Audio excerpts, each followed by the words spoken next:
Ayer le dije al final del programa que se me había acabado el tiempo, como nos suele pasar en este programa. Tenemos 4 horas y no cabe todo lo que hay. Entonces, bueno, en la parte final del programa le comenté que no habíamos podido hacer un enlace, como habíamos acordado, con Javier Herrera Valles, un policía, digámoslo así, porque su esencia fue comisario de la Policía Federal Preventiva y, bueno, durante más de 30 años se desempeñó precisamente como una parte importante de los cuerpos policíacos en México. Y bueno, con Javier hemos hablado en diferentes momentos de su biografía, en diferentes circunstancias, de una larga batalla, digámoslo, que ha incluido para él hasta la cárcel. Y bueno, pues nos quedamos con él, grabamos una entrevista que iba a ser de 5 minutos y acabó siendo de 50, y que subimos al sitio de www.aristeguinoticias.com, y desde ayer los que siguen nuestro portal y las informaciones del portal habrán podido escuchar y revisar precisamente lo que Javier Herrera Valles está planteando en este 2019, cuando se da la detención de Genaro García Luna. Le pedí a Javier, y le aprecio mucho que nos permita hacer esta segunda parte de esa entrevista y retomar algunos hilos de lo que ya nos dijo desde ayer en esta primera parte grabada. Así que está en el estudio, está en vivo el excomisario de la Policía Federal Preventiva en el tiempo de Felipe Calderón, que fue donde estuvo con este desempeño y que pues en su responsabilidad observó, vio cosas y las señaló directamente al propio presidente de la República. Presidente de la República que no le hizo caso, como se puede apreciar, y hoy estamos, Javier, de nuevo contigo platicando de este momento y de esta historia. Buenos días y bienvenido. Muy buenos días, muchas gracias por la invitación, Carmen. Pues sí, efectivamente, en el 2008 ya tenía 31 años yo en la corporación. Yo me encontraba pues como titular de la División de Seguridad Regional. Al enterarme de todo este tipo de irregularidades, esta complicidad, esta simulación que se estaba haciendo, pues mi obligación como servidor público era hacer del conocimiento del superior jerárquico, como lo marca la ley. El superior jerárquico de un secretario, pues es el presidente. Entonces al presidente yo le hago del conocimiento, primeramente de una manera muy discreta. Tu superior jerárquico sería Genaro García Luna. Mi superior jerárquico era García Luna. Pero querías tú señalar a García Luna, entonces no puedes ir con García Luna y decirle, García Luna está haciendo esto. Así es. Entonces dijiste, hay que ir con el presidente. Tu obligación era ir con el presidente Felipe Calderón. Definitivamente, después de una serie de problemas, de conflictos con su gente, que inclusive me llegaron a decir, si no estás tú con Genaro Luna, estás en contra. Le digo, yo no estoy en contra de Genaro García Luna, estoy en contra de la manera que están llevando ustedes la corporación, de los operativos, de la simulación. Ajustense ustedes a la ley de adquisiciones para la adquisición de patrullas, de unidades, de equipo. Sí necesitamos equipo, pero necesitamos hacerlo bien. O sea, realmente querían que firmara yo todo ese tipo de irregularidades, entonces ya me vi comprometido.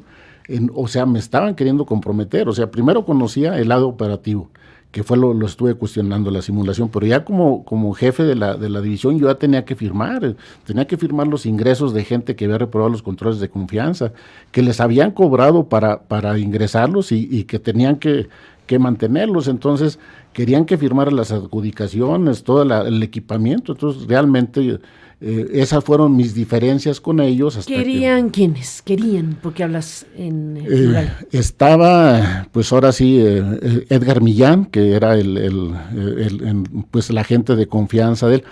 Aquí hubo una situación muy, muy compleja. O sea, yo era el titular, pero no lo era.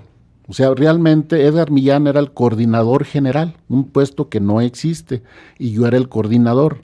Entonces yo lo tenía arriba de mí, era mi superior jerárquico, de oposición para que las plazas existentes lleguen los mejores policías. Para llegar a comisario general necesitas cuando menos una trayectoria de 24 años, si es que las vas pasando de manera consecutiva. Pero esta gente los traía, y fue lo que yo me opuse, los traían de inspectores generales y de comisarios. Hay un joven ahí de 24 años que lo querían meter de comisario, de inspector general, cuando menos 20 años para tener esa. Entonces, ¿qué es lo que pasaba? Pues realmente no. ¿Cómo ibas a tener efectividad al combate contra la delincuencia si traes gente improvisada? O sea, gente amiga de ellos, gente cuestionada, pues nunca iba a dar resultado. Entonces esa fue mi... Eso en lo que corresponde a la eficacia, digamos, ¿no? A la gestión de la policía, que tú dices estaba llena de estas circunstancias.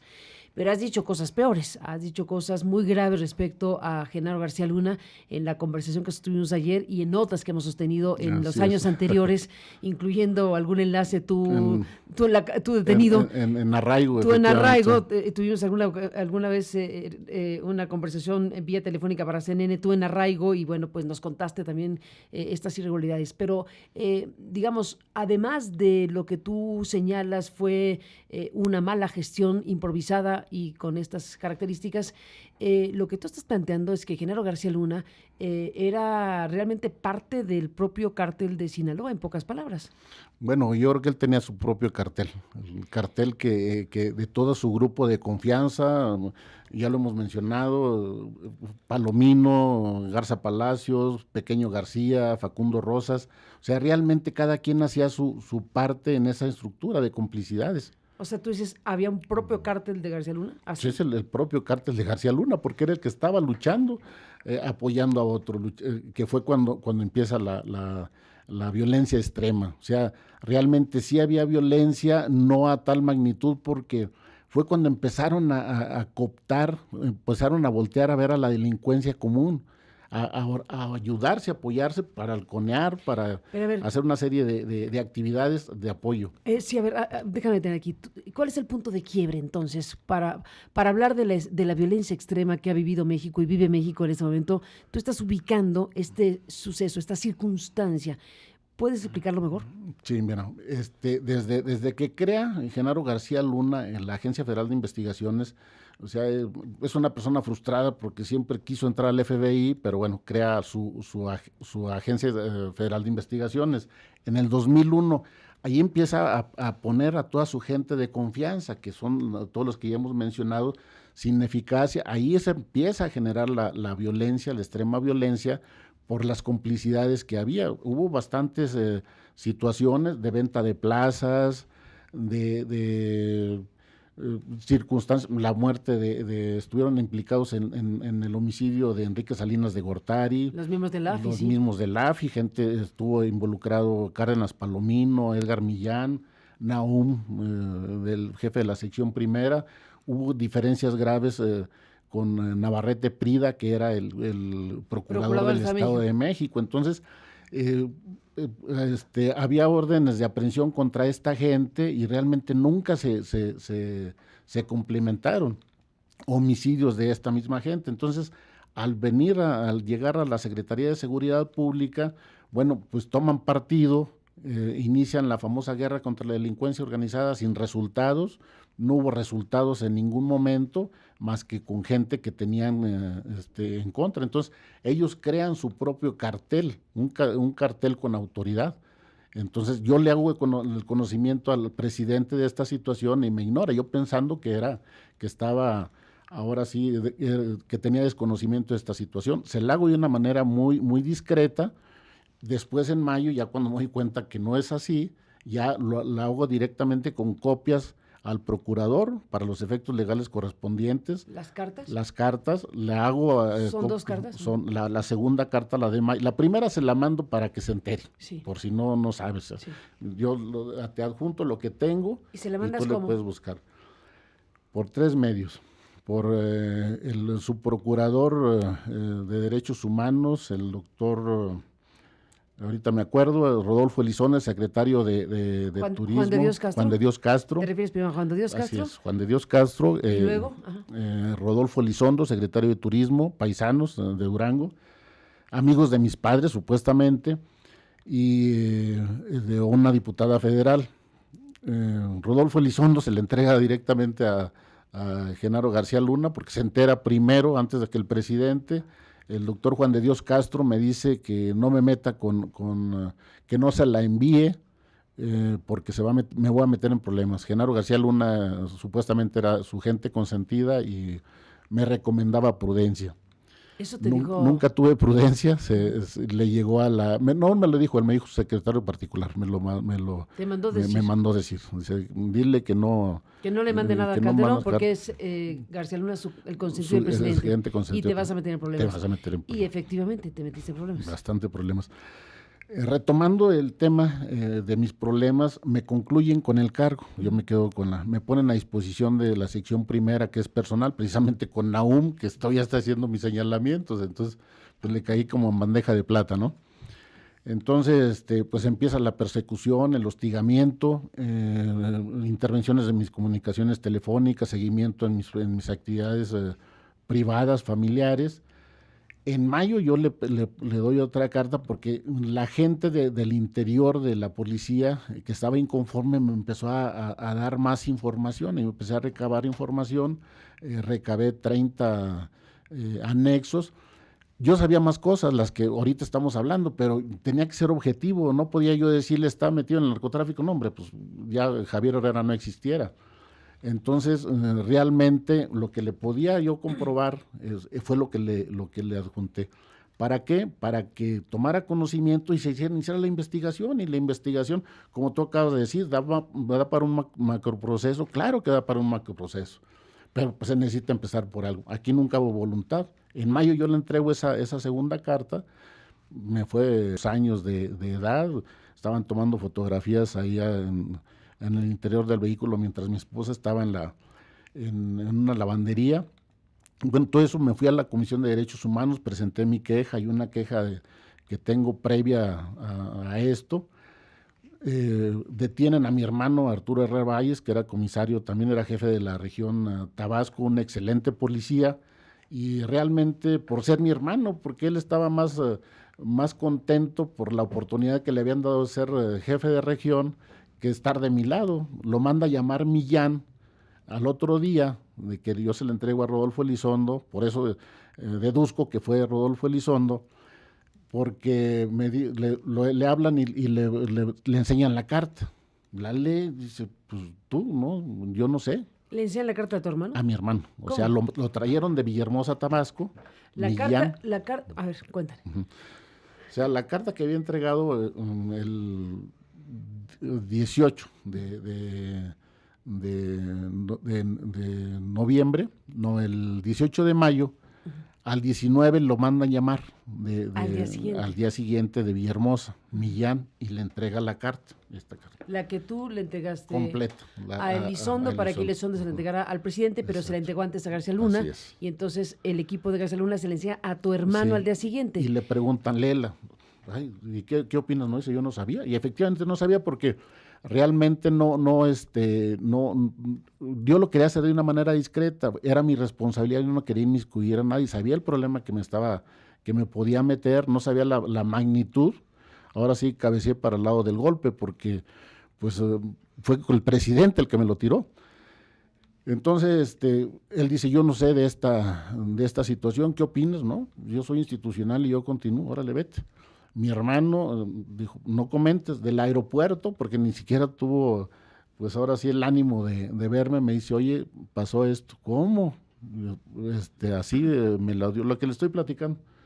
Me preocupó, todavía no le llegaba al presidente, le llegó como 3-4 días después, y empecé ahora sí a irme a los medios. Dije, es la única manera de mantenerme vivo. Esta gente, conozco sus alcances, y realmente... La única manera de mantenerme vivo. Vivo, así, de ese calibre era mi preocupación y yo creo que hice lo correcto.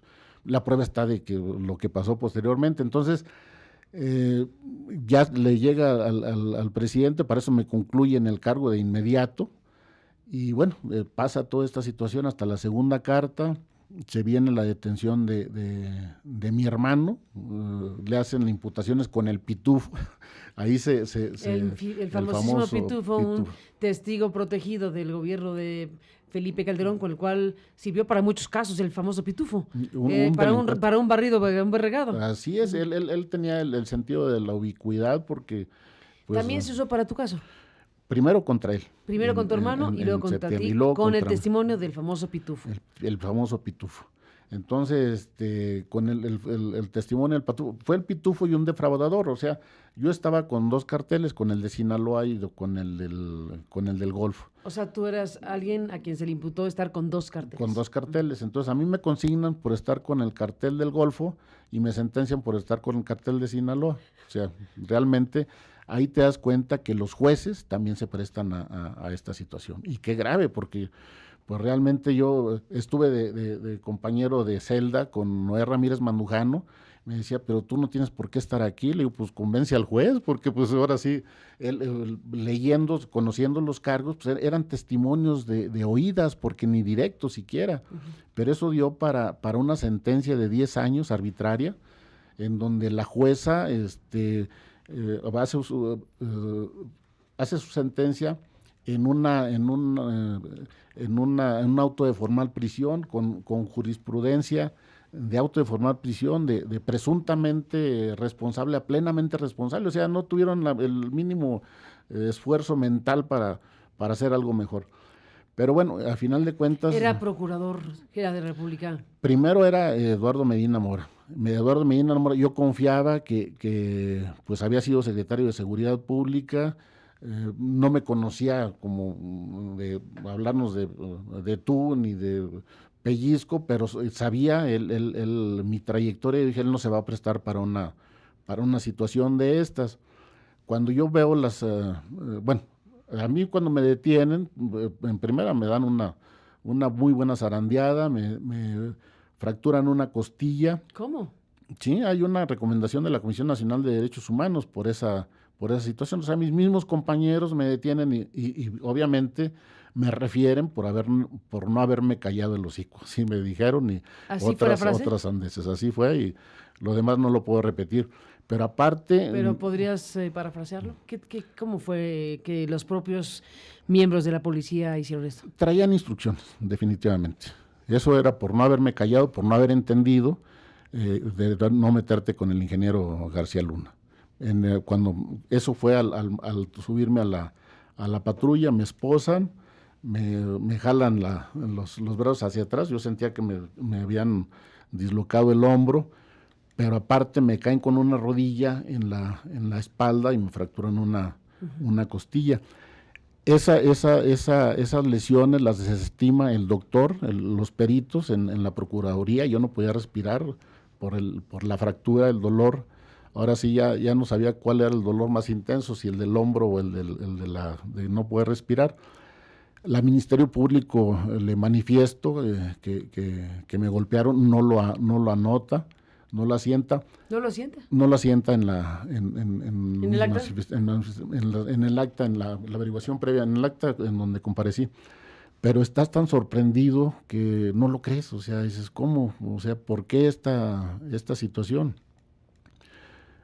Te empiezan a hacerlos previo a que te lean las imputaciones, empiezan con los exámenes de saliva, toxicológico, de orina, de cabello, de escritura, de voz, las fotografías para la ficha signalética, hace el acuerdo del Ministerio Público de retención por 24 horas, por 48 horas, y después me leen los cargos. O sea, eso es precisamente, yo tengo una reclamación de daño patrimonial contra la Fiscalía General de la República por esos hechos, o sea, por todas esas irregularidades.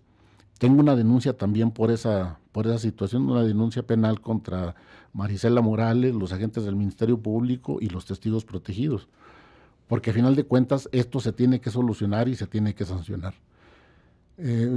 Ya cuando me leen pues ahora sí, realmente no había mucho que hacer. Los cargos, yo digo, son de risa, porque definitivamente 2 cargos de un defraudador que lo detienen por haber defraudado a unas gentes, por venderles plaza para entrar a la Policía Federal, y él cuando lo detienen declara que sí, que efectivamente, pero además se dedicaba al narcotráfico. Tú te acuerdas en ese tiempo que ya lo platicamos en el arraigo, que se dedica al narcotráfico y que estaba reclutando a esas gentes por instrucciones de otra persona y de Javier Herrera Valles para para que se ingresaran las filas del narcotráfico. Y de una denuncia por fraude, lo pasan al Asiedo y ya lo ponen como narcotráfico, como delincuencia organizada. Y ahí entro yo al tema. Posteriormente declara el Pitufo y también da su situación, que él le daba a un comandante y le decía que él me daba a mí. O sea, absurdo. Cuando yo las declaraciones digo, pues esto está fácil, no hay ningún problema. No, sí hubo problema. Hubo para un arraigo, para un segundo arraigo, para orden de aprehensión, auto de formal prisión y sentencia. Pero obviamente... ¿Y cómo lo libraste? Pues se comprobó mi inocencia ya en segunda instancia con el magistrado. O sea, un magistrado valiente que me dejó salir antes de que terminara el sexenio. Precisamente Noé Ramírez Mandujano me decía, tú no vas a salir en este sexenio, no les conviene que salgas. ¿Cuánto estuviste en la cárcel? 3 años, 10 meses, 21 días. ¿Saliste y qué pasó? Salgo, empiezo a pelear mis derechos para reincorporarme. Me le presento un escrito a Maribel Cervantes. O sea, te exoneran, te liberan de cualquier cargo. Totalmente. Totalmente. Sí. Entonces tú dices, yo soy comisario de carrera y quiero regresar. Quiero regresar a mi policía. Obviamente me dicen que tú no puedes, me contestan, me voy a un juicio a una reclamación. Desgraciadamente no tuve asesoramiento adecuado, no me fue bien en el tribunal administrativo, porque también ahí hay algo que sigues arrastrando. O sea, ya vienes muy politizado y no por más pruebas que pones, aparte que no hubo la adecuada asesoría. Entonces me negaron tu reincorporación, mi reincorporación del interior y a la policía. A la Policía Federal. A la Policía Federal. Se termina el sexenio, hablo con el doctor Mondragón, que era el comisionado nacional de seguridad. Él me recibe en su despacho, sabe de mi caso, me dijo, a usted le cometieron una grave injusticia y usted va a regresar a la policía, va a regresar usted por la puerta grande, como debe de ser. Le habla a Enrique Galindo, le da instrucciones por su celular, le habla directamente y me manda con él.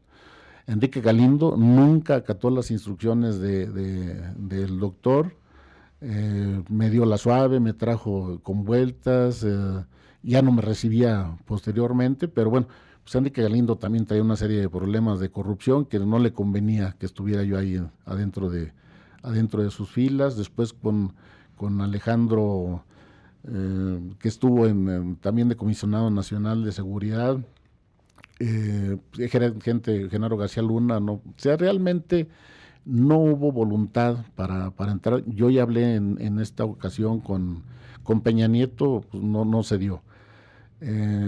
Ahora con el doctor Durazo hablé en un par de ocasiones, también dio instrucciones de que se me reincorporara, pero me manifiestan el impedimento legal que hay para reincorporarse quien fue cesado. O sea, yo tengo un cese en la corporación por inasistencias, en donde... ¿Porque estabas en la cárcel? No. Acuérdate que yo te comenté de un procedimiento administrativo por inasistencias, sí. Compruebo que sí voy a mi trabajo, y bueno, pues no. ¿Por ese, o sea, te fabrican? Es que en el artículo 123 constitucional claramente estipula que los elementos que fueron cesados o destituidos no pueden regresar, lo único que pueden ser es indemnizados. O sea, es una situación muy compleja que precisamente lo promovió Genaro García Luna en el 2008, en las reformas del 16 de junio del 2008, en donde estás impedido a entrar. Entonces, ahí fue un arma para ellos, que corrían a la gente y si ganaban su procedimiento nada más se les pagaba. Entonces ya no tienes manera de regresar. Aunque te hayan exonerado. Aunque te hayan exonerado, no, eso al final de cuentas. Entonces yo aquí haría un llamado al presidente López Obrador, que reconsidera esa situación, en donde yo estoy en la mejor disposición de colaborar en materia de seguridad pública, como lo hice, como era mi deber en su momento en el 2008. Todavía tengo discusiones con mi esposa porque dice, ¿por qué lo hiciste? Tenías una estabilidad, tenías un empleo, tenías seguridad social, tenías todo y nos metiste en problemas a todos. Le digo, ese es mi deber, era mi obligación definitivamente. Decirle al presidente Calderón. Decirle al presidente, yo no tenía por qué sufrir estas consecuencias, entonces estoy mendigando mi trabajo desde hace 7 años que salí de prisión y por eso pues ahora sí, aprovecho esta oportunidad, si me permites, ponerme a disposición del presidente de la República para poder colaborar, que se me haga justicia en esta situación que ahora es claro de lo que acaba de pasar, lo que yo dije en su momento. Pues ahí está tu planteamiento, Javier Herrera Valles. Déjame hacer un alto en el camino. Ahora regresamos en esta conversación. Hacemos un alto para presentar este resumen de noticias, un corte y volvemos contigo. Bueno, regresamos esta mañana con Javier Herrera Valles en esta conversación, pues comisario de la Policía Federal Preventiva, un comisario de carrera que pues está planteando lo que usted escuchó antes de irnos al corte, no ha podido reinsertarse a la policía.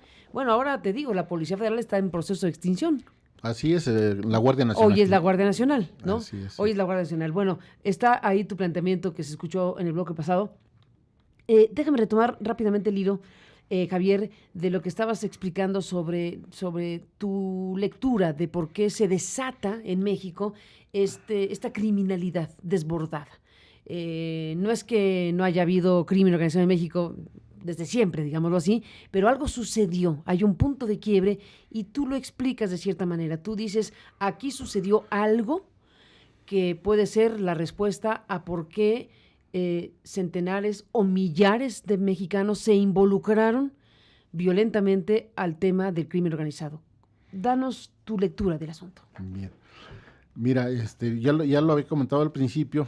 O sea, cuando llega Genaro García a la Policía Judicial Federal, la desaparece en el 2001, crea el AFI, pero sigue con la protección. O sea, la protección a los carteles nunca ha dejado de tenerlos él. Pero de alguna manera no tenía la fuerza, había colusión, había violencia en el sexenio de Fox, pero ya cuando llega a la Secretaría de Seguridad Pública ya incrementa su estado de fuerza, ya puede atacar directamente con miles de hombres a la delincuencia organizada. En el AFI no pasaba de 3,000 gentes, llega acá y una corporación de más de 30,000 gentes. Entonces empieza con esa colusión que tiene con algún cartel, pues empieza a atacar a los ¿Con algún cartel así sin ponerle nombre?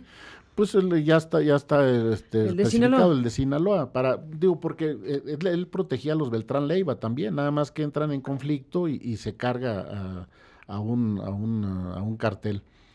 Entonces, ¿qué es lo que pasa? El cartel de Genaro empieza a atacar a los demás carteles, porque no nada más fue al Beltrán Leiva, fue a los Zetas y fue al Golfo, que también se escindieron. ¿Qué hacen estas gentes? Pues empiezan a contratar a la delincuencia común, a reclutar al delincuente común, al carterista, robar partes, vehículos, casas, para utilizarlos de halcones. Pero también necesitan pues gente armada y empiezan a hacer su reclutamiento para defenderse de los dos carteles, del enemigo y el de García Luna. Entonces crece de una manera desmedida, la violencia extrema se origina a consecuencia de eso, la guerra interna que traen entre ellos y el pleito con la autoridad. Los demás carteles empiezan ahora sí a replicar esa práctica y ya no nada más eran delincuencia común, sino ya eran inmigrantes, o sea, se traen gente de otros países que quieren una oportunidad y engrosan las filas. O sea, realmente esa violencia extrema fue creada por esa práctica de utilizar la autoridad para atacar nada más a una parte. O sea, no lo hicieron de manera integral. La autoridad tiene quien cree violencia, desactivarla. El doctor Edgardo Buscaglia, en estos días que hemos conversado con él, hicimos una entrevista en CNN, se refirió a eso, habló del estudio que se hizo en su momento por parte de Buscaglia y de su equipo para revisar las órdenes de aprehensión en contra de personajes relacionados con el crimen organizado y el narcotráfico, y entonces el volumen de detenciones se cargaba a todos los cárteles, salvo al cártel de Sinaloa, que tenía una que otra detención. Ese elemento de revisión de los procesos judiciales, pues también era bastante demostrativo de que ahí había algo grave que hacía presumir una protección al cártel de Sinaloa desde las propias entrañas del Estado mexicano. Sí, definitivamente, y acuérdate que también había señalamientos de que mientras ahora sí el combate fuera parejo, no había problemas, pero ellos se quejaban de que nada más el cartel de los Beltrán Leiva, se quejaban que nada más a ellos eran a los que estaban atacando. Entonces, qué bueno que hay ese estudio, que tienen acceso a esa parte, pues ahora sí para que quede la evidencia y también de prueba para... Lo publicó The Economist, por cierto. Eso. Entonces, realmente era un secreto a voces, Carmen, la colusión que tenía Genaro García Luna, nada más que no queríamos entender, no queríamos darle la dimensión que se le debe de dar, la que desgraciadamente hicieron los americanos. Los americanos que nos sorprenden hoy deteniendo a García Luna, bueno, no nos sorprenden, al final de cuentas ya es un resultado de una investigación, pues a ver, ¿qué tan larga? Te pregunto a ti que eres policía. Dice la comunicación del Departamento de Estado que se le acusa por su vinculación criminal desde 2001. A ver, 2001 a 2019 pasó todo este tiempo, y ¿cómo puede funcionar esto si en Estados Unidos hay quien tiene indicios, elementos o pruebas de que un personaje vinculado al gobierno mexicano que está siendo investigado desde 2001, ¿cómo es que pudo pasar todo este tiempo? ¿Cómo es que pudo tener estos espacios de poder tan grandes en México? Y hoy nos dicen, lo detenemos porque introducía cocaína a Estados Unidos y porque recibía sobornos millonarios y todo lo demás. ¿Cómo puede pasar esto? Mira, ellos no utilizan ahora sí los medios para adornarse, o sea, no hacen operativos mediáticos como estaba acostumbrado a hacer García Luna, las detenciones. García Luna Productions, decían. Exacto, los hermanos Ataide se quedan chiquitos para los circos que formaba este señor, pero a final de cuentas, ellos sí tienen las bases y son muy prudentes para dar el golpe preciso, lo que se debe hacer en todo operativo. Ellos, los Estados Unidos. Los Estados Unidos. O sea, los investigadores del Departamento de Justicia, los que están involucrados, la DEA. Todos, o sea, realmente todas las dependencias que tienen conocimiento van ahora sí poniendo su evidencia en la carpeta de investigación que se tiene. Y son prudentes, o sea, ya cuando hacen saben el compromiso que tienen, el alcance, y sobre todo, pues tocando al hijo predilecto de Calderón, un personaje que fue cuestionado, pero fue protegido. Entonces tienen que tener, o sea, sí, todos los elementos para que el juez, pues sí hay imparcialidad, el juez, hay un jurado, y hay las evidencias que las analizan debidamente. Entonces, yo aplaudo esa situación, y ojalá y esas prácticas se quedaran aquí en México, se hicieran ahora sí carpetas sólidas con todas las evidencias para poder llegar a buen fin. Yo considero que García Luna tiene, pues ahora sí, que preocuparse bastante por esa situación, y también Calderón, que fue su cómplice. ¿Usas la palabra cómplice? Así es, sí, porque yo creo que no, una persona que, sobre todo un mandatario, que tiene a ver, ¿le pudo ver la cara a García Luna a todo el mundo, incluyendo a Calderón? No, a Calderón no se la vio, no se la vio. Calderón estaba enterado de todas sus fechorías, él lo defendía a capa y espada, inclusive él metió al fuego ya antes de que terminara su sexenio, sabiendo todos los cuestionamientos. Fuera un poco prudente, de eso tú no puedes defender a alguien cuando hay cuestionamientos, ni meter las manos al fuego si no es tu socio o es tu cómplice. Definitivamente, con seguridad te puedo manifestar que este señor conocía de todas esas actividades y lo protegía, era protección institucional. Lo que ha pasado en México en todos estos años es no grave, sino gravísimo. México está metido, porque seguimos metidos en una espiral de violencia extrema. Estamos viendo situaciones como las de Guanajuato, por ejemplo, por hablar de un caso, y de varios estados de la República Mexicana que tienen espirales de violencia que no paran. Y bueno, tenemos también la obligación como sociedad y el Estado, como Estado, de identificar en dónde ocurrieron las cosas, qué fue lo que detonó y generó este fenómeno de descomposición tan amplio, de corrupción tan amplio, de violencia tan amplio en nuestro país. Por eso este testimonio tuyo es muy revelador, revelador no, porque ya lo has dicho en los últimos años, hoy tiene una nueva dimensión, justo porque se detiene a Genaro García Luna en los Estados Unidos. Si tuvieras que frasear, Javier, el tipo de responsabilidades que encuentras en personajes como este, en el propio presidente de la República, porque fue Fox que lo tuvo en la AFI, fue Calderón que lo tuvo en la Secretaría de Seguridad Pública, fue Peña Nieto, que de alguna manera los servicios de consultoría y demás, que por cierto siguen existiendo en activo, ¿no? En algunos espacios.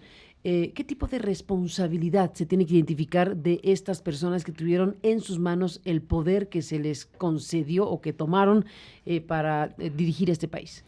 Mira, cuando el poder que te da la autoridad lo utilizas para reprimir conciencias, para hacer negocio, para delinquir, yo creo que tiene que tener su sanción, y sanción grave. ¿Por qué? Ahora sí, para inhibir conductas de servidores públicos que pretendan llevar estas prácticas. Te voy a comentar, yo tengo tres denuncias penales, uno con el director del Ceferezo por 12 horas que me dejó retenido después de haber ordenado mi libertad, una contra los elementos que me detuvieron, que me agredieron, que usaron su fuerza, su autoridad, y otra con los ministerios, con Maricela Moral, los ministerios públicos y los testigos protegidos. ¿Por qué? Es muy desgastante, son 7 años que tengo las denuncio. No es por estar aferrado ni por una situación personal, no. Se tiene que crear un precedente para ya hubo una orden de aprehensión contra el director del penal Ceferezo de Tepic. Hay un auto de formal prisión para que un director de un Ceferezo o un Cerezo no se les ocurra dejar más de 2-3 horas a una persona que fue ordenada a su inmediata libertad. La de los compañeros que me agredieron, para que no sigan esas consignas de sus superiores de golpear, de denigrar a la gente, donde violenten sus derechos humanos, que los piensen, porque si lo hacen a los 4, a los 5, a los 10 años, pero los van a sancionar. A los ministerios públicos que fabrican culpables, que otorgan beneficio a los testigos protegidos para utilizarlos contra gente inocente, gente que les dan instrucciones, entonces la van a pensar.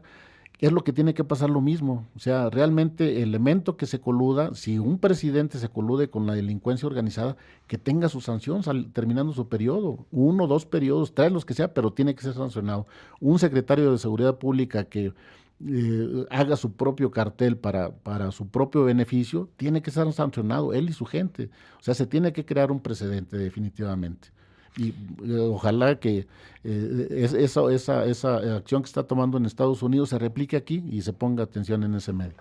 Déjame, Javier Herrera Valles, aquí está un cable. Leer para el público y para ti lo que el Departamento de Justicia publicó para explicar la detención de García Luna. Esto que se publicó el 10 de diciembre, pero vale mucho la pena escuchar y leer cómo es que lo plantea el Departamento de Justicia de los Estados Unidos. Habló de que se desveló una acusación en un tribunal federal de Brooklyn que acusó a Genaro García Luna, exsecretario de Seguridad Pública en México de 2006 a 2012, de 3 cargos de conspiración de tráfico de cocaína. O sea, lo están acusando de tráfico de cocaína directamente. No de recibir soborno solamente, sino lo están acusando de tráfico de cocaína. 3 cargos de conspiración de tráfico de cocaína y un cargo de hacer declaraciones falsas A cambio de sobornos multimillonarios, el acusado supuestamente permitió que el cártel de Sinaloa operara con impunidad en México. Esa es la frase. El acusado supuestamente permitió que el cártel de Sinaloa operara con impunidad en México. García Luna fue arrestado por agentes federales de Dallas, Texas, y el gobierno buscará este traslado a Nueva York, que es lo que está ocurriendo. Richard Donoghue, el fiscal de los Estados Unidos del Distrito de Nueva York, anunció los cargos. Y se lee: García Luna está acusado de aceptar millones de dólares en sobornos del cártel de Sinaloa de Guzmán. García Luna está acusado de aceptar millones de dólares en sobornos del cártel de Sinaloa de Guzmán, el Chapo Guzmán, mientras controlaba la Fuerza de Policía Federal de México y era responsable de garantizar la seguridad pública en México, declaró el fiscal Donoghue. El arresto demuestra nuestra determinación de llevar ante la justicia a quienes ayudan a los cárteles a infligir daños mientras cometían sus crímenes. Donoghue agradeció a las oficinas de la Administración de Control de Drogas DEA de Nueva York, de Houston, Investigaciones de Seguridad Nacional, Oficinas de Campo de Nueva York, Departamento de Policía de la Ciudad de Nueva York y Policía del Estado de Nueva York por su trabajo en el caso. Según la acusación y otras presentaciones judiciales del gobierno, de 2001 a 2012, mientras ocupaba puestos de alto rango en el gobierno mexicano, García Luna recibió millones de dólares en sobornos del cártel de Sinaloa a cambio de proporcionar protección para su droga, actividades de trata de personas. También se señala aquí la protección al cártel de Sinaloa para traficar droga y actividades de trata de personas. De 2001 a 2005, García Luna dirigió la Agencia Federal de Investigación de México y de 2006 a 2012 se desempeñó como secretario de Seguridad Pública de México, controlando la Fuerza de Policía Federal de México. A cambio del pago de sobornos, el cártel de Sinaloa obtuvo un pasaje seguro para sus envíos de drogas, información confidencial de las fuerzas del orden sobre investigaciones del cártel e información sobre cárteles rivales de drogas, lo que facilitó la importación de cantidades de toneladas de cocaína y otras drogas en los Estados Unidos. En 2 ocasiones, el cártel entregó personalmente sobornos a García Luna.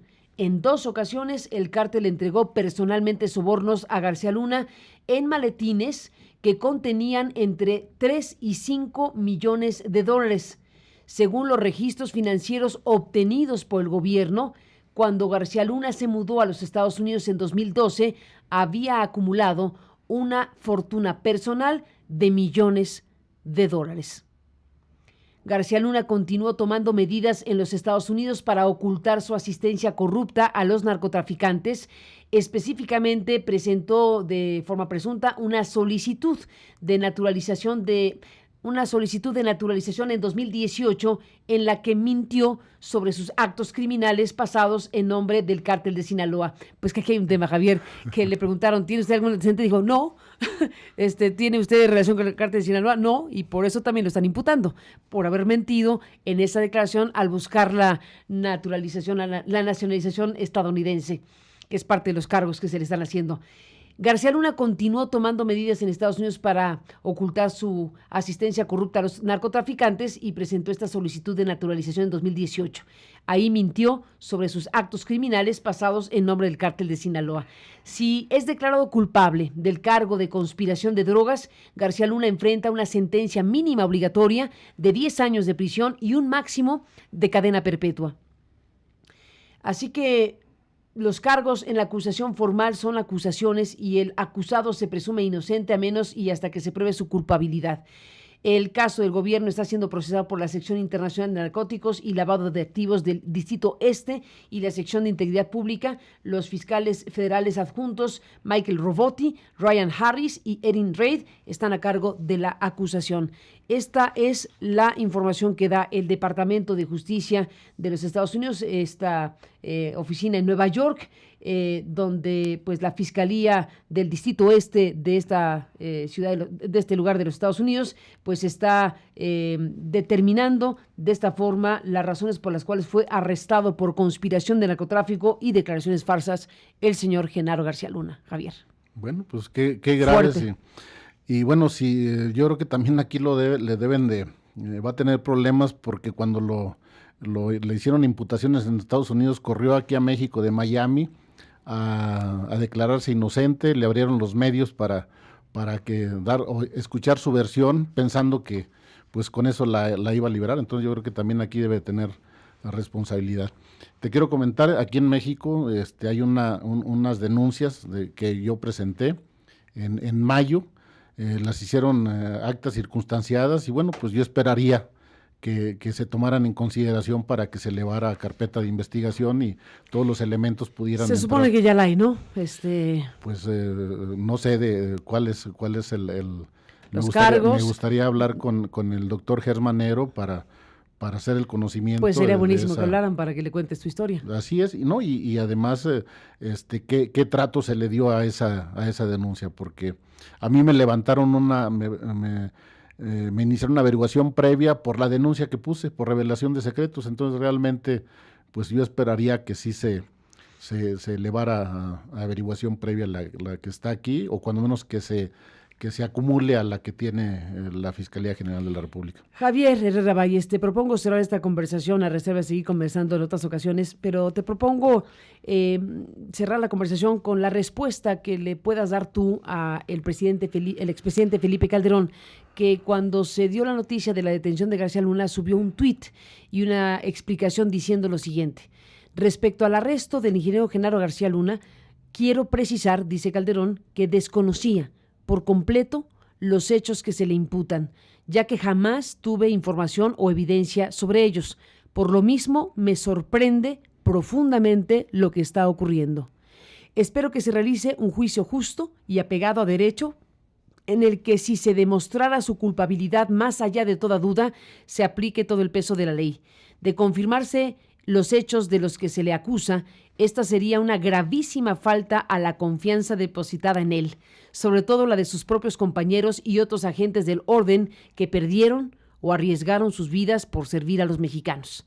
También, dice Felipe Calderón en este tuit, debo decir que la política de seguridad de mi administración no era, ni remotamente, producto de las decisiones de un solo funcionario.